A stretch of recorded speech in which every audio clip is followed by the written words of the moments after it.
On April 10, 1912, the Titanic left Southampton, England, carrying over 2,200 passengers and crew. 5 days later, she struck an iceberg and sank. 9 British surnames from that night still echo through families a century later. Are any of them in your family tree? In the 9th place, the surname Andrews carries the weight of both creation and tragedy. Thomas Andrews, managing director of Harland and Wolff in Belfast, was the man who knew Titanic's design better than anyone alive. On the maiden voyage, he sailed as head of the Guarantee Group, tasked with inspecting every corner of the ship as she crossed the Atlantic. After the iceberg struck, it was Andrews who surveyed the flooded compartments and delivered the verdict. Titanic had about 2 hours left. While popular legend places him alone in the first-class smoking room as the ship's fate was sealed, contemporary records show he was last seen on the bridge, working with officers to manage the crisis. Andrews left behind a wife, Helen, and a daughter, Elizabeth Elba Andrews, their family name forever tied to the ship's story. Today, the name Andrews stands as a symbol of engineering brilliance, duty, and the quiet resolve of a man who faced the loss of his greatest work with unwavering courage. 8th place belongs to the name Hartley, a surname forever linked to the power of music in the face of disaster. Wallace Hartley, the Titanic's band leader, had only recently become engaged in Yorkshire before stepping aboard the ship. As chaos unfolded that night in April 1912, Hartley gathered his 7 fellow musicians and led them in playing on the open deck. None of these men were required to stay. Every one of them chose duty over escape. Their music, drifting above the panic, brought a measure of calm to passengers facing the unimaginable. Hartley's body was found days later, his violin still strapped to his chest, a silent witness to his final act. When his remains returned to Colne, tens of thousands lined the streets in mourning, a testament to the deep impression he left on the public conscience. Decades later, the violin itself resurfaced, authenticated by experts and bearing the inscription from his fiancée, Maria Robinson. In 2013, it sold at auction for £900,000, setting a record for Titanic memorabilia and ensuring that Hartley's legacy would endure, not only in music, but in the memory of every family who has ever searched for their roots among the names of the lost. Number 7. The Sage surname stands as a stark reminder of the human scale of the Titanic disaster. John and Annie Sage, determined to start anew, set out from Peterborough with their 9 children, all traveling together in 3rd class. Their journey was shaped by the ripple effects of the 1912 coal strike, which canceled their original booking and forced them onto Titanic at the last minute. The family's destination was a pecan farm in Jacksonville, Florida, a future that would never arrive. When the ship struck the iceberg, the Sages refused to be separated, remaining together through the chaos of the sinking. All 11 members perished, marking the largest single-family loss recorded on the Titanic. Only the body of 12-year-old Anthony Sage was recovered, a solitary trace of a vanished household. In Peterborough, a blue plaque bears their name, transforming Sage from a mere entry on a passenger list into a story of hope, migration, and unimaginable loss. For anyone tracing roots through British family lines, the Sage name carries a question that still echoes. Could a branch of your own family tree reach back to this lost family, whose journey ended in the North Atlantic before it ever truly begun? Number 6. The surname Roths brings a story of unexpected leadership and enduring connection. Lucy Noel Martha Leslie, the Countess of Roths, boarded Titanic as a first-class passenger, her title marking her as part of Britain's highest social circles. Yet as the ship's fate turned, she found herself in Lifeboat 8, not as a passive survivor, but at the heart of the action. Seaman Thomas Jones handed her the tiller, trusting her to help steer through the chaos and darkness. Through the long, freezing hours, the Countess comforted those around her, offering reassurance to women who had just lost husbands, including a newly widowed passenger who clung to hope as dawn approached. When rescue finally came, Jones presented her with the lifeboat's brass number plate, a simple token that would anchor their friendship for the next 44 years. letters passed between them until Jones's death, a correspondence that bridged class and circumstance and kept the memory of that night alive in two very different worlds. In the years that followed, the Countess transformed part of her estate into a hospital for wounded soldiers during the First World War, extending the Roth's name into acts of service far beyond the Titanic. Her story lingers as a reminder that courage and compassion can cross every boundary, even those set by birth and privilege. Number 5.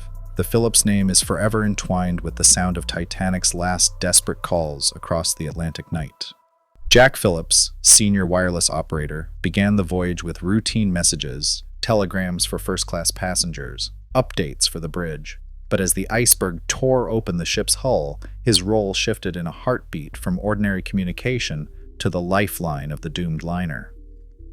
Phillips was among the first to understand the gravity of the situation below decks. He tapped out the distress signal CQD, then the newer SOS, sending both codes repeatedly as water rose around him and the electric power began to fail. His hands never stopped, relaying the ship's position and pleas for help to any vessel within reach. The Carpathia's response and the eventual rescue of the lifeboats came only because those signals pierced the darkness. Even as chaos engulfed the Marconi room, Phillips stayed at his post until Captain Smith released him, refusing to abandon his duty until the end was certain. He did not survive the sinking, but his name remains a testament to the power of human resolve. One man's voice, echoing across the water, bridging the gap between disaster and rescue. Today, Phillips endures in family trees and radio history alike, a reminder that sometimes a single surname can stand for the hope carried on invisible waves. Coming to the top 4, the Dean surname carries a story unlike any other, one that bridges the full sweep of Titanic's tragedy and its living memory. In April 1912, the Dean family boarded Titanic's third-class deck, not by choice, but because a nationwide coal strike shuffled their original travel plans. Among them was Eliza Gladys Dean, known to the world as Milvina, just 9 weeks old at the time, Titanic's youngest passenger. Her father, Bertram Frank Dean, sensed disaster the night the ship struck the iceberg. Acting on instinct, he urged his wife, Georgette, and their 2 children toward the upper decks. He vanished into the chaos, never to be seen again. Milvina, her mother, and brother survived the sinking, rescued from the North Atlantic by the Carpathia. Returned to England, Milvina grew up unaware of her own connection to the disaster until she was 8 years old, when her mother revealed the truth. The loss of her father shaped the rest of her life, anchoring her family to the events of that night. As an adult, she became a cartographer in Southampton, quietly tracing lines on maps while the world traced her name back to Titanic. When she died in 2009 at the age of 97, Milvina Dean was the last living survivor of the sinking, the final human thread to a story that had haunted and fascinated generations. Today, the Dean name stands for survival, for the randomness of fate, and for the way a single infant's journey became the closing chapter of Titanic's living legacy. For anyone searching their family tree, finding the Dean surname is to encounter the very end of a line that began in the cold Atlantic night and stretched nearly a century into the future.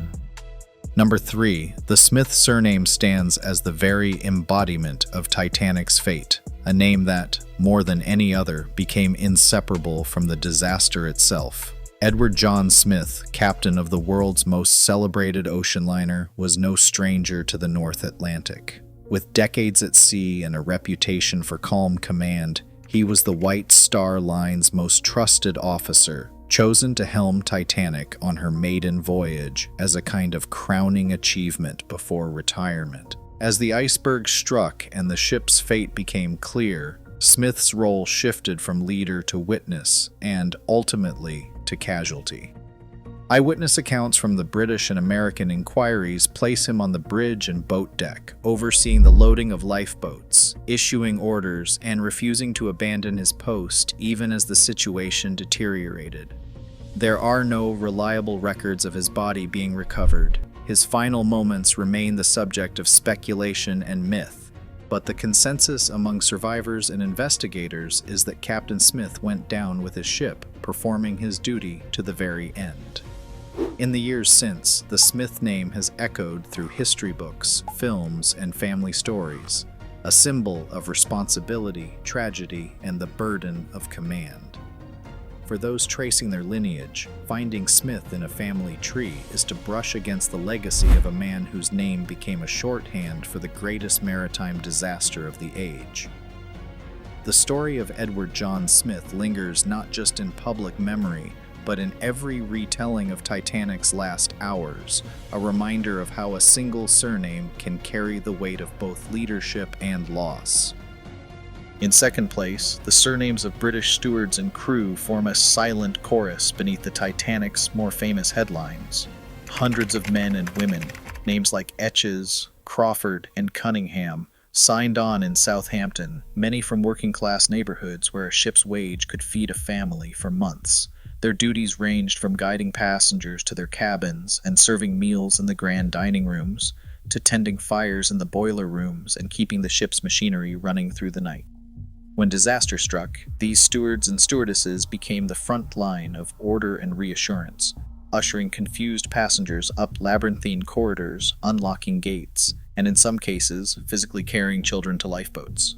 Most of these crew members did not survive. The toll among stewards and below-deck staff was especially high, a fact recorded in the Board of Trade inquiry, and the official crew lists preserved in archives. Yet their names remain searchable, mapped to addresses in Southampton, Belfast, and Glasgow, living threads for anyone tracing a family line back to 1912. For genealogy researchers, these surnames offer some of the clearest links between Titanic's tragedy and the present day. Unlike the celebrated officers or prominent passengers, the stewards' stories are often lost to history, yet their legacy endures in census records, crew manifests, and the memories of descendants who still walk the streets where these men and women once lived. The names Etches, Crawford, Cunningham, and so many others remind us that Titanic's legacy was not only written by the powerful, but by ordinary people whose lives and sacrifices rippled quietly through British family trees. For every well-known figure, there are hundreds more whose stories remain to be rediscovered, names that might still echo in your own ancestry, waiting to be found in the faded ink of a crew register or the whispered stories of a family gathering. And finally, in first place, the Goodwin surname stands as the quietest yet most devastating echo of Titanic's family tragedies. Frederick and Augusta Goodwin, together with their 6 children, boarded in third class, 8 souls bound for Niagara Falls, and the promise of a new life. Their path onto Titanic was shaped by the 1912 coal strike, a disruption that rerouted hundreds of emigrants from canceled sailings onto the Grand Liner at the last moment. The Goodwin's ticket, number 2144, places them firmly among those whose journey was altered not by choice, but by the unpredictable sweep of history. On board, the family traveled as a single unit, parents and children ranging from infant Sidney Leslie to 15-year-old Lillian. They were part of the wave of working-class families who filled Titanic's lower decks, seeking opportunity across the Atlantic. When disaster struck, the Goodwins became caught in the confusion and barriers that so often trapped third-class passengers below. Not one member of the household survived the sinking. The loss was total, 8 lives erased in a single night, with no branch of the family left to carry the name forward. For decades, the Goodwin story remained largely absent from the public retelling of Titanic. Their fate was overshadowed by more famous names and dramatic tales from the upper decks. Yet the Goodwins' loss is preserved in quiet ways, in the ship's manifest, in the Board of Trade's casualty lists, and in the haunting story of the unknown child, the youngest Goodwin, Sidney Leslie, whose body was recovered and buried in Halifax, unidentified for decades. Only modern forensic techniques would finally return his name to him, a small act of remembrance amid so much silence. The Goodwin surname lingers as a stark reminder of how entire family lines can vanish, leaving only a gap in the record and a question for the living. How many names disappeared into the Atlantic that night, their stories surviving only in the genealogical shadows? For anyone tracing British ancestry, finding Goodwin in the family tree is to encounter not just a name, but the full weight of a household lost, an ordinary family swept into history's most infamous disaster. their memory preserved in the spaces between what was and what might have been. Across all 9 surnames, one pattern endures. A single night can echo through generations. These names are more than records. They are living threads of sacrifice, survival, and unbearable loss, woven into everyday British ancestry. The Titanic's tragedy isn't sealed in the past. Its legacy persists in family stories and hidden bloodlines. Sometimes, history's most haunting chapters begin with a name you already carry. Which name resonated with you?